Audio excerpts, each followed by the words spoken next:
From Caracas, Venezuela, we bring you tonight's top story, a crisis brewing along the Cuyuní River that could ignite into something far more dangerous. Venezuela's defense minister, Vladimir Padrino López, has publicly accused neighboring Guyana of fabricating incidents and encouraging what he described as a war front.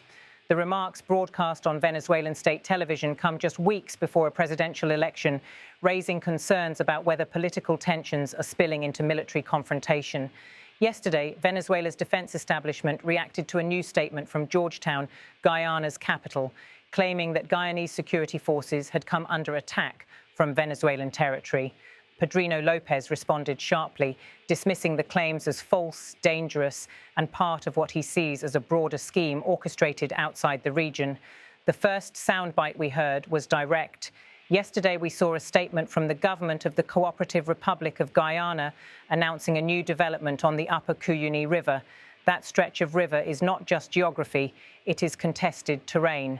The Kuyuni lies within the wider Essequibo region, a territory roughly the size of Greece, claimed by Venezuela but administered by Guyana. For decades, maps, school textbooks and diplomatic protests have kept this dispute alive. Now, with oil discoveries worth billions just offshore, the dispute has grown sharper than ever. Guyana's defense forces reported that their patrol boats were attacked from across the Venezuelan side of the river. For Georgetown, this was proof that Caracas is raising the stakes. But Venezuela rejected this outright. In another clip, the defense minister recalled, several people have already pointed out that Guyanese defense forces sailing on the Cuyuní River were attacked from the Venezuelan coast. His tone was dismissive. To him, this is not evidence of Venezuelan aggression, but rather an orchestrated narrative, a setup designed to portray Venezuela as the villain. And then came the most striking warning. Be careful with false positives. Be careful with fakes from the Guyanese and Trinidadian mafias. Be careful with that, because they are trying to create a front, a war front. The repetition was deliberate. He invoked the term false positives, a phrase loaded with historical weight in South America, referencing fabricated military incidents that once fueled conflict in Colombia. By using that language, Padrino López implied that Guyana might be manufacturing incidents to justify intervention, perhaps with U.S. backing. But this crisis is not confined to Guyana. In another statement, the minister drew in Trinidad and Tobago, Venezuela's neighbor to the northeast. The government of Trinidad and Tobago has also said that it would lend its territory to U.S. imperialism to attack what they call the Cartel de los Soles. The accusation touches on one of the most sensitive subjects in Venezuelan politics. For years, Washington has accused elements of the Venezuelan military of collusion in drug trafficking, branding them the Cartel of the Suns. Caracas insists this is a lie designed to delegitimize the armed forces. Now, by accusing Trinidad of offering its land for American operations, Padrino López raises the spectre of regional collaboration against Venezuela. The minister's rhetoric then shifted firmly toward the United States. We deeply regret the sterile, useless, subservient pronouncement of these governments that have lent themselves to the narrative of U.S. imperialism.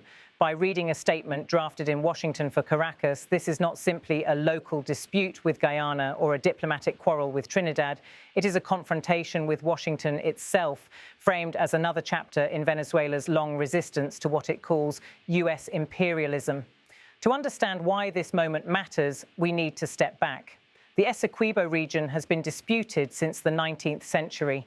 Venezuela argues that a 1899 arbitration ruling awarding the territory to then British Guyana was fraudulent. Guyana, independent since 1966, sees the issue as settled in international law. But for Venezuela, Essequibo remains part of its rightful territory, drawn on its maps and taught in its schools. This frozen dispute has turned red hot in recent years. In 2015, ExxonMobil announced massive oil finds off Guyana's coast. Billions of dollars in foreign investment poured in. Guyana's tiny population of fewer than 1 million suddenly found itself sitting on one of the fastest growing oil economies in the world. For Venezuela, struggling with sanctions, hyperinflation and economic collapse, the contrast is stark. Caracas views Guyana's oil boom as both a threat and a reminder of resources it believes should be its own. Now, the timing is crucial. Venezuela faces presidential elections, and President Nicolás Maduro is seeking to consolidate power. Rallying the nation against perceived external threats has long been a strategy for Caracas. By accusing Guyana of fabrications, Trinidad of complicity, and Washington of orchestration, the government sets the stage for a narrative of resistance and sovereignty. For the opposition inside Venezuela, however, this risks being seen as a distraction, a way to deflect from the grinding reality of shortages, failing infrastructure, and migration. For ordinary Venezuelans, the language of war frontiers may not inspire unity. It may instead raise fears of being dragged into another conflict. The repercussions stretch far beyond the Cuyuní River. Guyana has sought closer ties with the United States, with Britain, and with Caribbean partners. It frames Venezuela's accusations as threats to its sovereignty and to regional peace. Trinidad and Tobago, drawn into this dispute by name, now finds itself having to balance its relations with both Caracas and Washington. Brazil, the regional giant, has repeatedly urged calm, mindful that instability on its northern border could spill into the Amazon. And for the Caribbean community, known as CARICOM, the question is urgent. Can regional diplomacy prevent a local border quarrel from turning into a hemispheric crisis? At the core of this dispute lies a wider struggle: oil, power, and influence in the Western Hemisphere. Guyana, once overlooked, is now at the center of global energy markets. Venezuela, once an oil giant, now seeks to reclaim influence even as its economy struggles. Washington, with sanctions still in place, views Venezuela as a challenge, but also as a country whose politics could reshape energy flows in the Americas. And in this mix, every accusation of mafias, of false positives, of imperial scripts becomes ammunition in a broader narrative war. Tonight, the message from Caracas is unambiguous. Venezuela sees itself under attack, not from Guyana alone, but from a coalition of regional neighbors and the United States. Whether this is political theater ahead of elections or the first step toward real escalation on the Cuyuní River remains uncertain. But one fact is clear: with accusations of mafias, imperialism, and fabricated war fronts, the fragile peace in northern South America stands on edge.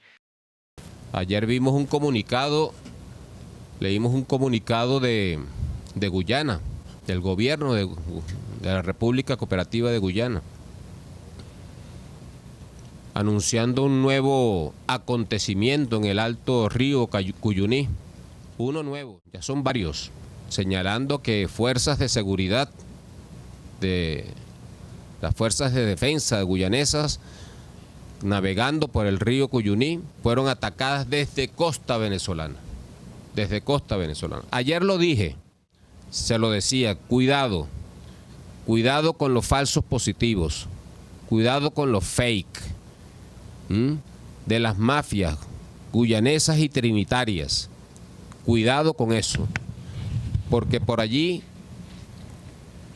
intentan crear un frente de guerra. Mucho cuidado. Así como también el gobierno de Trinidad y Tobago se ha pretendido, ha dicho pues que presta su territorio, que prestaría su territorio al imperialismo norteamericano para atacar lo que ellos llaman el cartel de los soles. El cartel de los soles.